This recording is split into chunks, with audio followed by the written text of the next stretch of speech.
Um dos motes da campanha, da pré-campanha, né, é o Prendeu Matou, que é uma frase impactante, mas que tem por trás um projeto de enfrentamento ao crime organizado, né? E aqui na nossa região, ela, diferente do resto do estado de São Paulo, ela tem uma semelhança muito parecida com o do Rio de Janeiro, nessa configuração do crime organizado, né? Eles dominam os morros, dominam as favelas e tem um domínio territorial, digamos assim. Como é que é? Explica melhor o Prendeu Matou e como que isso vai se configurar na prática. Prendeu Matou surgiu durante uma cobertura que eu estava fazendo numa live minha, uma análise renais, do assassinato de um ciclista. Eu lembro do Parque caso. do Povo em São Paulo. O cara entregou o celular pro bandido, o bandido foi lá e matou ele. E aí, cara, eu falei, pô, o que eu vou fazer? Esse cara prender ou matou? É prender ou matar o cara? Esse tem que ser o destino de um vagabundo. Eu acho assim, cara, bandido que mata alguém na rua, ele tem que morrer. Eu não acho que ele deveria sobreviver. Eu sou a favor da pena de morte pra homicida, eu sou a favor de pena de morte pra cara que comete latrocínio, pra estuprador. Eu não acho que essas pessoas merecem viver. Acho que uma pessoa que roubou teu celular e matou você, esse cara tem que morrer. Ah, não, eu não quero ressocializar esse cara. Tem essas discussões, não, mas a reabilitação, eu não quero reabilitar, eu quero que ele morra.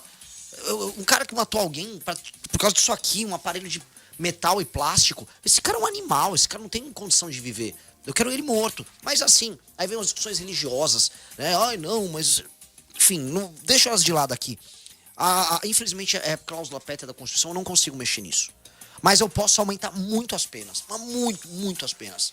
E eu posso outorgar que a ideia do prendeu matou. E aí, paralelamente, vem o direito penal do inimigo. Sim. Que é pegar as pessoas que fazem parte das facções. Aí essas pessoas que fazem parte das facções, nós destruirmos elas através de uma legislação. É uma teoria, uma corrente do direito penal criada por um jurista alemão chamado Günther Jacobs, que motivou a formação de uma legislação especial para figuras e grupos que não aceitam a autoridade do Estado democrático de direito naquele país e que agem cometendo terror e permanentemente violando os direitos humanos de outras pessoas. E aí essas pessoas têm que ter um direito diferente para elas. Que é o que nós vamos fazer com as facções. Eles não vão ter, por exemplo, progressão penal, eles não têm presunção de inocência. Se tem um cara no morro aqui em Santos, que é do PCC e tá com uma arma, esse cara não tem presunção de inocência. Se ele ele é do PCC, as investigações demonstraram que ele pertence à facção. Ah, ele tá ocupando o morro e ele pertence à facção. Se o policial viu, não é que ele tem presunção, ele vai pra cadeia direto. Não tem audiência de custódia, não tem nada. Ele vai pra cadeia direto. As penas serão mais altas e não tem fiança. E o processo será mais acelerado. Ponto. Essa é a ideia. Agora tem a questão de vocês. A questão de vocês aqui na Baixada é uma questão muito complicada, porque vocês têm o pior dos dois mundos. E o que é o pior dos dois mundos? Tem um modelo do PCC, que, por exemplo, lá em São Paulo, até faz ocupação territorial. Estava em Paraisópolis ontem, eles fazem ocupação territorial em Paraisópolis. Mas ela é mais sutil do que o do Rio de Janeiro, ela é mais discreta.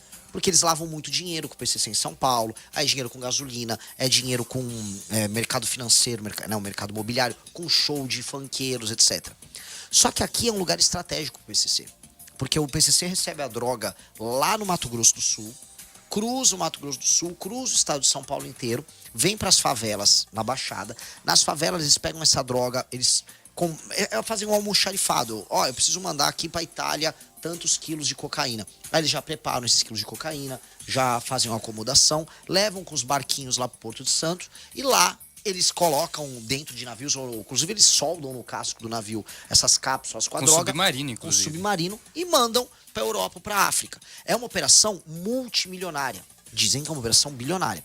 Então eles precisam fazer aqui tanto a ocupação territorial quanto a ocupação institucional da região. Então vocês têm um pior do modelo do crime organizado paulista com o pior do crime organizado carioca. Eu, como presidente da República, farei uma intervenção aqui na região. Farei, inclusive no Porto de Santos. Toda a região da Baixada aqui tem que ter uma intervenção. A gente tem que passar o rapa nesses caras, que inclusive mataram o policial coisa de 2 anos atrás. Sim. É passar o rapa, matar a geral do crime organizado, quebrar ali o comando que eles têm nas favelas, fazer uma operação dentro do Porto de Santos, sair prendendo executivo, todo mundo que é leniente com isso, porque tem gente lá dentro leniente com crime organizado, e aí você quebra as pernas do PCC, que aí você quebra a operação multibilionária. Só que eu falar isso aqui em Santos, aqui na região, sabendo do perigo, é aquela coisa que você começa a arrumar pra cabeça. Aqui o PCC mata a autoridade. Aqui é uma região que o PCC mata mesmo. Então, É perigoso, mas nós temos que falar o que precisa ser dito. Toda eleição tem assassinato político aqui. Eu já vou passar a pergunta para você, Sandro. Só queria tirar uma dúvida, porque mesmo se a gente tirar o crime organizado dessa equação, a quantidade de crimes que a Polícia Civil soluciona é muito baixa. Então eu queria saber a sua opinião sobre o ciclo completo de polícia, que é aquele modelo que existe no mundo inteiro praticamente, em que a mesma instituição ela cuida de todo o caso, desde a primeira abordagem ao crime até no processo no sistema judiciário, e que ajuda a solucionar uma quantidade maior de crimes. Queria saber sua opinião sobre isso.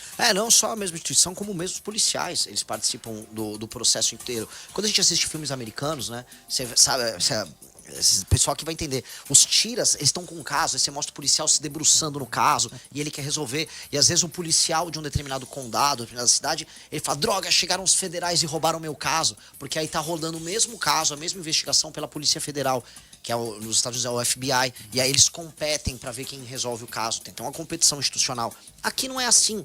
Aqui o policial militar, ele faz o trabalho ostensivo na rua, pega um bandido, aí leva para a delegacia civil, aí vai cair num investigador, e aí aquele investigador pode ou não pode andar. O inquérito é super demorado, é super burocrático, ele se repete. E aí depois entra o Ministério Público.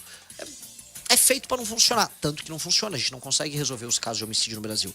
Nós temos que ter um ciclo completo, nós temos que unificar o processo como todo, deixar ele mais enxuto, mais funcional e dar as responsabilidades claras de quem vai acompanhar aquele processo investigatório do começo ao fim, com metas e com responsabilidade. Aí você consegue fazer a coisa andar. Hoje você entrega para algumas figuras um poder discricionário de resolução dos casos, e aí isso às vezes acumula muito trabalho na mão de alguns, ou às vezes acumula, vamos dizer, prerrogativas que fazem com que certos casos sejam escondidos. E eu acho que isso tem que ser combatido. O ciclo completo é fundamental. Renan, pegando o gancho aqui ainda do crime organizado, uma das preocupações das eleições deste ano é cada vez maior o crime organizado influenciar no resultado das eleições, bancando campanhas, obviamente com dinheiro ilegal. Eu queria que, como você reage a esse tipo de situação, e uma coisa que tem sido muito comum aqui nas candidaturas aqui da região é de políticos que têm discursos enfáticos contra o crime organizado, como você, são impedidos de fazer campanha em determinadas localidades. Queria saber como é que você vai reagir no período de campanha, enfim, você vai fazer campanha nesses lugares, enfim, como é que vai ser a sua postura? Eu estou tentando fazer campanha onde eu posso. No Rio de Janeiro eu fui numa área controlada pelo Comando Vermelho, no Ceará eu entrei em áreas do Comando Vermelho, gravei em Paraisópolis ontem uma área do PCC, tenho que andar com segurança, né? Não há como fugir disso. E eu sei que há um risco embutido. Eu acho que esse risco vai aumentar muito quando eu ultrapassar os 10% nas pesquisas, porque aí as lideranças do crime organizado vão perceber, olha, existe um risco real desse cara matar a gente. Vamos ser claros, eu tô avisando que eu vou acabar com os caras, que eu vou prender, eu vou matar eles. Hoje eles olham pra mim com 5% numa pesquisa, 6, 4, e falam, calma, por enquanto não. Por enquanto é o Lula que é nosso amigo, ou o Flávio que, enfim, é amigo dos nossos amigos milicianos. Então tá tudo ok aqui, tá tudo em casa. Agora, se esse cara ganha, pô, esse cara... Então eles têm que, se eles verem viabilidade, eu vou ter que aumentar muito meus gastos com segurança, porque eu acho que a partir dos 10% vão tentar me matar. Eu acho que é um dado da realidade. Quanto isso, outros políticos conseguem fazer campanha, pessoas honestas, vou dar um exemplo, ou mesmo desonestas, mas que não fazem parte do tráfico, conseguem fazer campanha ligada ao tráfico? Em geral, não. Também não. E aí a gente vai falar, tem democracia no Brasil? É óbvio que não, democracia é uma conversa mole, é uma conversa para inglês ver, que fica lá o TSE com o pililinho, não sei se vocês viram isso, uma urna, eles lançaram ontem, gastaram acho que 4 milhões ou 6 milhões com uma agência, o TSE, que lançou com esse gasto incrível um boneco andante, que é uma urna com um rosto, que chama pililim. Aí eu vou falar, não, pililim é democracia. Que pililim, democracia? Não tem democracia, não existe democracia em lugares comandados pelo tráfico. Como é que existe campanha numa favela controlada pelo PCC ou pelo crime organizado, pelo Comando Vermelho? Porque não existe... Como é que... Assim, quem fiscaliza como está acontecendo a votação ali? A polícia não entra. A urna vai, controlada pelo crime organizado, as pessoas votam ali e a urna volta. Tem democracia ali? As pessoas estão sendo coagidas a votar em um determinado candidato? As pessoas estão seguras em votar em um determinado candidato? Não se sabe. A polícia não consegue controlar. Então, falar que tem democracia nesses lugares é piada. Esses caras estão tirando com a gente.